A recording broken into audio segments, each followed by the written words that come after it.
Hello, this is Matt on the Moon Lambo channel. Going to cover an official news piece in this video and also a rumor news piece in this video. The first one, pretty cool stuff here. BitCub is Ripple's official exchange partner in Thailand, and this is a piece coming from XRParcade.com.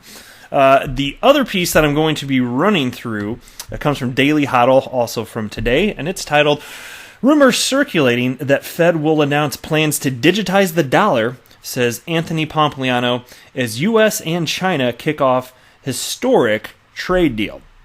But before going any further here, if you would please delicately tap that like button, and if you're a fan of official Ripple exchange partners being announced, go ahead and subscribe to the Moon Lambo channel. I'm going to be talking about stuff like that a day.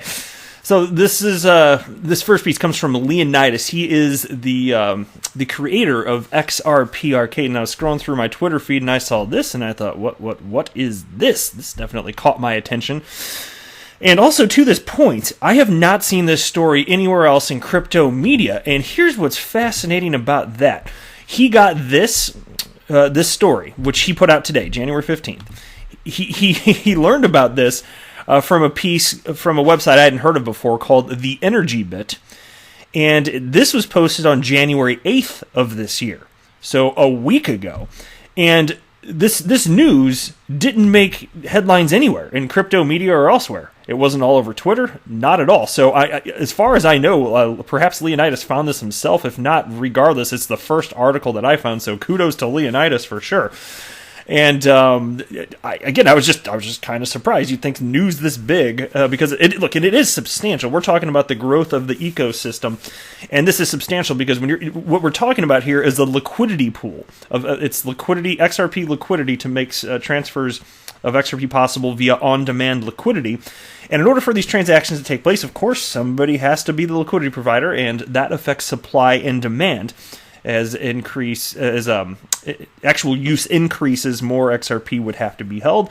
And then, of course, as more quarters are built out, new liquidity pools are going to have to hold even more XRP, and so on and so forth. So this is very healthy for the XRP ecosystem, and it's absolutely required for XRP to be used as a bridge currency via RippleNet, an absolute requirement. So I gotta admit, a little surprised that I had not seen this. But let's go ahead and dig in here. Founded in February 2018, so brand new, BitCub is a new generation digital asset and cryptocurrency exchange platform that offers advanced exchange services to individuals who intend to buy, sell, and store cryptocurrencies. They are a legally registered company with a starting capital of 50 million baht, that's $1.65 million United States dollars, and currently based in Bangkok, Thailand. Now, Top Jurayut, whose name I am butchering, because I don't know how to say it, the co-founder and CEO of BitCub, in an interview with Top while attending the next Block Asia 2.0 in Bangkok, revealed that BitCub is Ripple's official exchange partner in Thailand. Let me flip to the official piece, or the original piece that cited this. I got to scroll to the bottom here to get to the pertinent part here, but I want to read just a few sentences from this. Okay, because there's a little subheading here. Is Ripple XRP leading the way for the banking sector? When are customers going to have access? Ripple is one of the key players for banks to realize significant benefits. Ripple is to establish an institutional cross-border payment with XRP, an open source for access and participation in the public sector of XRP cash flow, a standalone digital currency used to facilitate transactions on the Ripple network. Now, check this part out. This is the official part. BitCub, Ripple's official exchange partner in Thailand, is joining the RippleNet program. We are on a mission of humanizing blockchain experience, where people will inherently utilize cryptocurrency as a transaction protocol on the back end in order to receive as well as transfer money at a fraction of the cost across the globe. Within early next year, global money remittance at a much cheaper rate would be feasible. And so this is obviously, a newer corridor that's being built out. And it's not even right to call it a specific corridor, because all these corridors, let enough time pass, they're all going to link up. So this is just for this geographic region a RippleNet partner, but it should be able to connect ultimately to any other corridor as long as there is sufficient regulatory clarity. Because you don't want to start doing stuff like this and then have the government breathing down your neck at whatever part of the world you live in. So you got to make sure you've got all that lined up. But Ripple's, of course, quite well aware of that, and they've talked about that. That's one of the biggest hurdles. So just getting all of the regulatory issues worked out there. But let me jump back now and scroll a little bit down. Top explained that Ripple is one of the key players for banks to realize significant benefits. Ripple is to establish an institutional cross-border payment with XRP, open source for access computation. Okay, covered that part. BitHub CEO attended Swellback in November, while Eric Van Miltenberg, SVP Global Operations at Ripple, revealed in an interview that Ripple would launch on-demand liquidity products in Thailand in 2020. Okay, so we did know, and I talked about this on the channel too, we did know that it was coming, we just didn't have the specifics, but now we finally do. And it's just so fascinating to me that this news has been out there on the Webernets for a whole freaking week, and we just now found out. But this stuff happens, and I guess those that are involved with this don't feel a sense of urgency to let all the people in crypto, Twitter, and the XRP community know what's going on. So I got it. I understand. It's okay. But we want to know these things.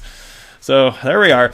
All right, next, rumors circulating that the Fed will announce plans to digitize the dollar, says Anthony Pompliano, as U.S. and China kick off historic trade deal.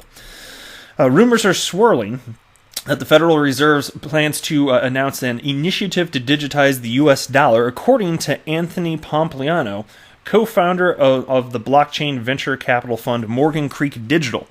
Pomp first tweeted about the rumors earlier today, reporting that an announcement could come as soon as this week in an effort that could mimic China's digitization of the yuan.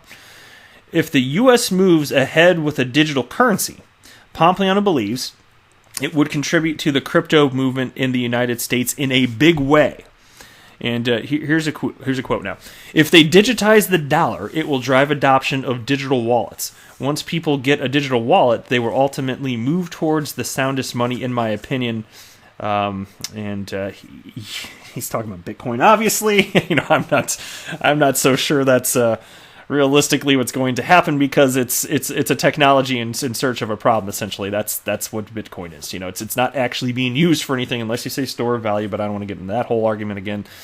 I just don't think that you're going to have any staying power with store of value if ultimately Bitcoin isn't used for something. But moving on, the rumor is a stark departure from what top regulators indicated last month. In early December, Federal Reserve Chairman Jerome Powell and U.S. Treasury Secretary Steve Mnuchin, who has called Bitcoin and cryptocurrencies a threat to national security, both said there is no need for a digital dollar. Speaking last month at a House Financial Services Committee hearing in Washington, Mnuchin affirmed, quote, "Chair Powell and I have discussed this. We both agree that in the near future, in the next 5 years, we see no need for the Fed to issue a digital currency." And, I still want to know how this is defined specifically, because, when we're talking about this, it's not as if there would be some sort of decentralized United States cryptocurrency. That's absolutely not what this would be. But it's interesting to me that in terms of dollars, it's, effectively, it's already digital. I mean, fine, there's paper money. I made this point before, but there's all your money out there, all of your investments, it's just digits on a ledger. It is. And so, to what degree would it be different? Would blockchain be utilized for tracking purposes to make the flow of these, the United States dollars, easier to track? What would the additional benefits be? I suspect that for the end user, who already in the United States at least is not having trouble using the United States dollars, one would think there would be no difference. So, as far as Anthony Pompliano's thinking that this would spur adoption of Bitcoin, I would love to hear a strong argument for that. I don't see it, but I'd be willing to hear the case. I just don't believe it. I just don't think that's going to be occurred here. All right, next. This was a fun video clip, 24-second video clip I came across on my Twitter feed here. I'm at TwinPop14 on Twitter. And there's a guy speaking who I was not familiar, so I had to Google him. His name's Glenn Hutchins, and he founded Silver Lake. And Silver Lake is the global leader in technology investing with over $43 billion in combined assets under management and committed capital, and a team of approximately 100 investment and operating professionals located around the world. And he was interviewed by Maria Bartiromo on Fox Business.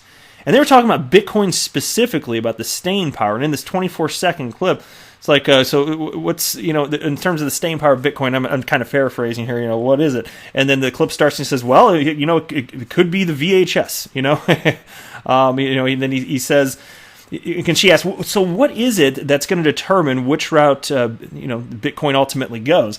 And what his answer was, it's exactly what my investment thesis has been since first learning about XRP in late 2017. And he said, look, if it's going to, again, he was talking about Bitcoin, but still, if it's going to have staying power, then businesses need to be able to build platforms around it. There needs to be actual business models around it so that there can be an actual ecosystem there. Because right now, what you're talking about, obviously, with Bitcoin, it's just, it exists and it's not really doing anything. It's just a bunch of speculative buying and selling. But what he was talking about here, what Glenn Hutchins was talking about, is in terms of whether or not Bitcoin will have staying power, it's going to come down to, can businesses be built around it? Utility matters. That's specifically what he was talking about right here. And so Jim Hyatt, who was at TwinPop14, wrote this: 24 seconds to let you know why I'm invested in XRP and why I believe it is transformative technology that is currently and will continue to solve real-world problems. We are just scratching the surface, and I'm blessed to be here for it. Well, kudos to you, Jim. I feel the same. Absolutely. But that's it for this video. I am not a financial advisor. Do not buy or sell anything, because if anything that I say or write, that would be a very, very, very bad idea. Until next time, to the moon, Lambo!